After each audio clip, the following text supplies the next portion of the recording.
Going on, everybody? Welcome back to another video. In today's video, I'm going to be booking the entire Elimination Chamber 2026 pay-per-view.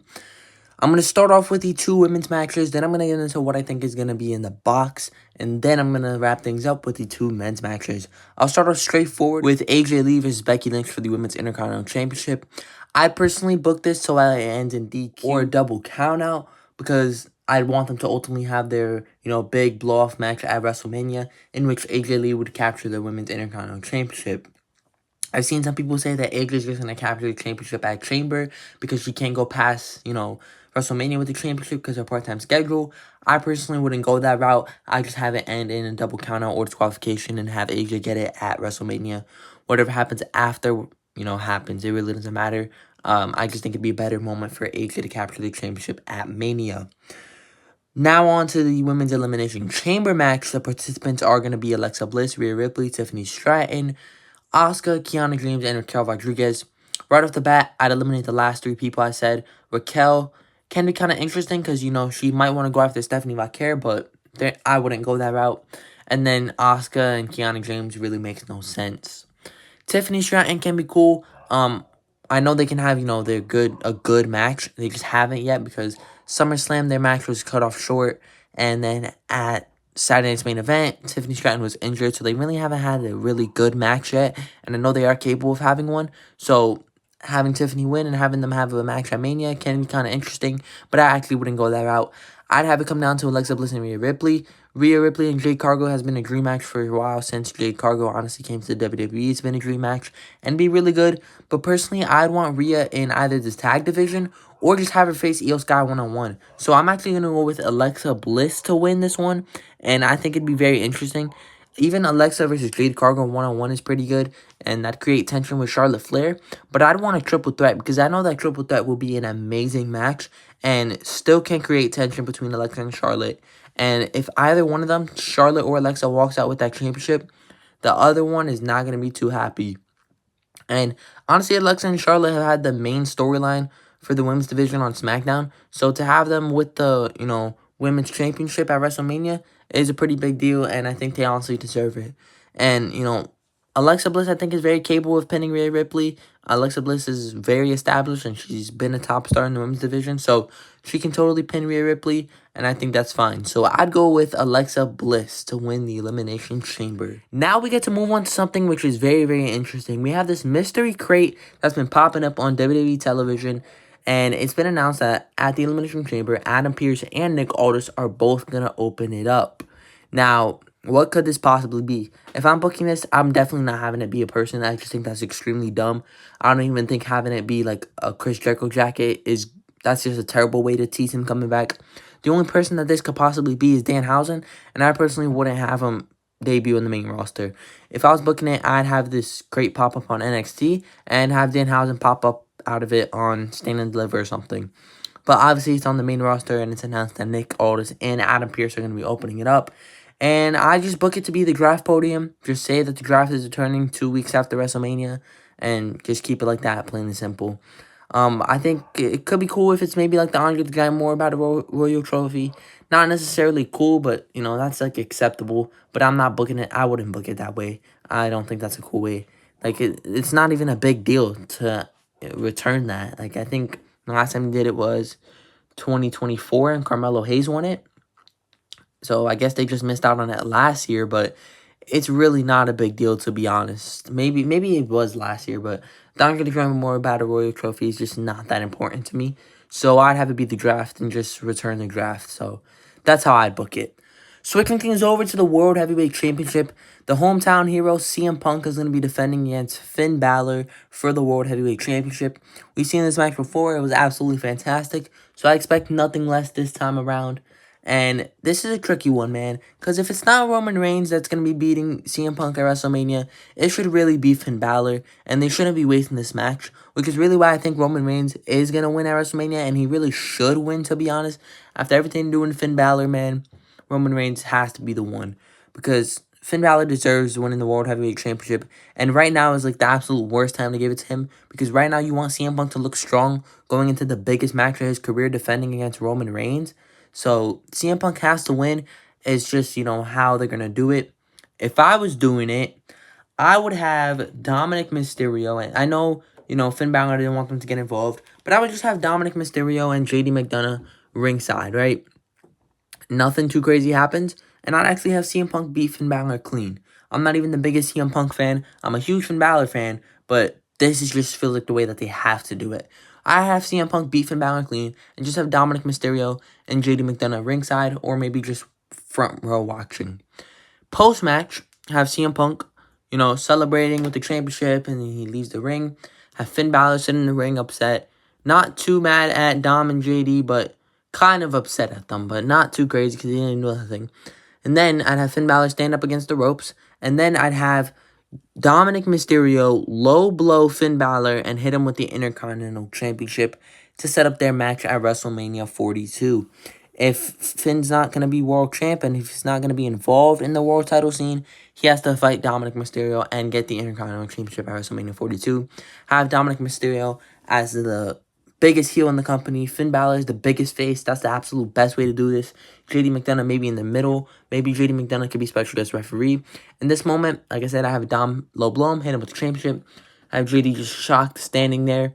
Kind of like when Sammy turned on the Bloodline and Jey Uso was just shocked and he didn't know what to do. Kind of like that.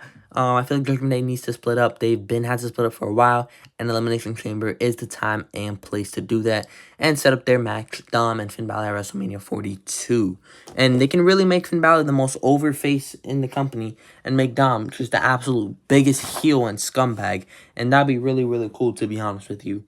But then I'd have, CM Punk standing right in front of the stage, celebrating. He holds up the championship. Obviously, he's in Chicago. He's going to embrace it. And then have Roman Reigns' music hit. They'll have a quick little stare down. It's not a video until somebody falls over. But as I was saying, you'd have them have a quick little stare down. And then have CM Punk maybe shove Roman. Roman could slap CM Punk. And it'll lead to a brawl. I really wanted to see this between these two. Maybe it will happen in the road to WrestleMania. Just have them have an absolute pull-apart brawl. Security comes out, has to break them up, and then they go off until the next match. So that's how I'd book it. Have CM Punk beat Finn Balor clean. Dom turns on Finn Balor to set up their match at WrestleMania 42. Roman comes out, leading to an insane brawl. Maybe similar like John Cena and Brock Lesnar in 2012. The brawl that they had. Kind of like that. So that's what I want to see between these two. And that's how I'd book CM Punk versus Finn Balor. We're going to wrap things up here, of course, with the main event, the men's Elimination Chamber match. The participants are Javon Evans, Trick Williams, LA Knight, Jey Uso, Cody Rhodes, and Randy Orton.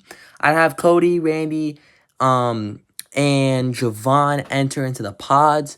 I'd have Jay be the last one to enter the pod just so he could run it back in the pod. They want to do it. I don't hate Jey Uso. I don't hate him running it back. It is definitely kind of cringe and annoying sometimes, but the fans love it, so have Jey Uso run it back while he's in the pod. It could be kind of funny, I guess. But I'd have, then Trick Williams come out to a massive ovation, and then we'd have LA Knight coming out, in which he will be attacked by Logan Paul and Austin Theory. Obviously, LA Knight has already been feuding with the Vision, and this will be all, done by Paul Heyman, who's furious that Bronson Reed got injured in his qualifier. So have Logan Paul and Austin Theory take out LA Knight. So I'd have that.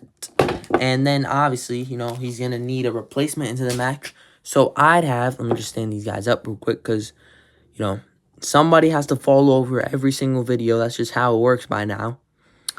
And I'd have his replacement be Brock Lesnar. Brock Lesnar could totally replace Javon Evans. I know a lot of people want him to replace Jey Uso. But I just have him replace LA Knight. They're definitely not going to do that in real life because everybody, probably would want LA Knight to win. And, the fans would absolutely hate that because they already don't like Brock Lesnar. But I personally don't care. If they want to do Brock versus LA, this is the way they could do it. LA eliminated Brock at Royal Rumble. Brock is now taking LA's spot in the Chamber. Very easy if they want to do that. I personally wouldn't book that. I'd literally anybody else. I don't want to see Gunther yet. I'd rather that be Brock's last match. And then I honestly don't want to see Oba either. But I'd rather that than LA Knight, to be honest with you. So I'd have it be Brock, Javon, Trick, Jay, Randy, and Cody. I think Trick could totally stand Brock to start off the match. Then you could have Randy Orton get in there. Then Javon Evans. Then Jey Uso. Then Cody Rhodes. I'd have Javon be eliminated first. Maybe he could jump off the chamber, and then, you know, Randy could hit an RKO on him. Javon's out. Then I'd have Jey Uso out. Doesn't matter how. Brock Lesnar could easily eliminate him. And then I'd have Trick Williams get out by, you know, Cody, Brock, Randy, don't matter. But it'd come down to Cody, Brock, and Randy Orton for me. And I'd actually have... I don't know what I'd do in this situation, actually. I think... I don't know. I kind of want all...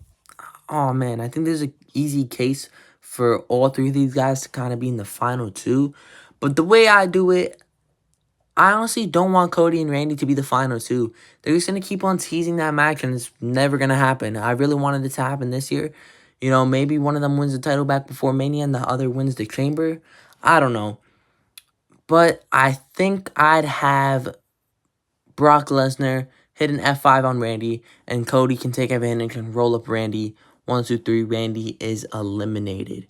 In real life, I do want Randy to win, but here's how I'm going to do it. I'm going to have it come down to Brock and Cody, because I don't want it to be Randy and Cody. In real life, I'm really rooting for Randy to win. Like, I really want him to actually win the Chamber, but this is just how I'm booking it. And then, as Randy's walking out, we see the masked man jump into the Chamber, curb stomp Brock. Maybe he can go in there with a steel chair, hit Brock, curb stomp him onto the steel chair, runs out. Cody pins Brock 1, 2, 3. Cody Rhodes wins the Elimination Chamber. Randy still hasn't left yet, right? Because the cage opened so Randy could leave, but, you know, maybe he's hurt on the ground. It's, like, really shocking. Randy just got eliminated quick. Brock just got eliminated quick. Cody's going to Mania. Seth runs off into the crowd and reveals that it's him. Seth Rollins is the masked man. So I'd have Seth Rollins reveal himself as the masked man, costing Brock Lesnar. And maybe you can do Seth Rollins versus Brock Lesnar at Mania, because Bronson Reed is now hurt. I don't think Seth and Logan, we've seen that already. Seth in theory is not intriguing enough. So maybe you can do Seth and Brock. I wouldn't hate that, you know, Paul Heyman sends in Brock Lesnar in there. It's really, the main rivalry is really between Seth and Paul Heyman, to be honest. So Seth and Brock could totally work. I'd honestly like that a lot. And then, you know, or maybe you can do Seth versus Karrion. A lot of people are saying Karrion Kross is going to come back to help Paul Heyman because, you know, he doesn't have any members of the division since Braun and Bronson Reed are hurt. That would be cool too. But Seth Rollins, I would want him to reveal himself as the masked man, costing whoever gets in. Cody Rhodes wins. You think it's going to be Cody versus Drew. Cody stands up. He's celebrating. He's pointing at the sign. And then all of a sudden, he pulls off the top rope. He gets pulled off the top rope. My grammar's terrible. And RKO'd by Randy Orton. And then Randy goes into the corner and punt kicks him. Randy stands tall. He hits his little pose. And then they go off the air.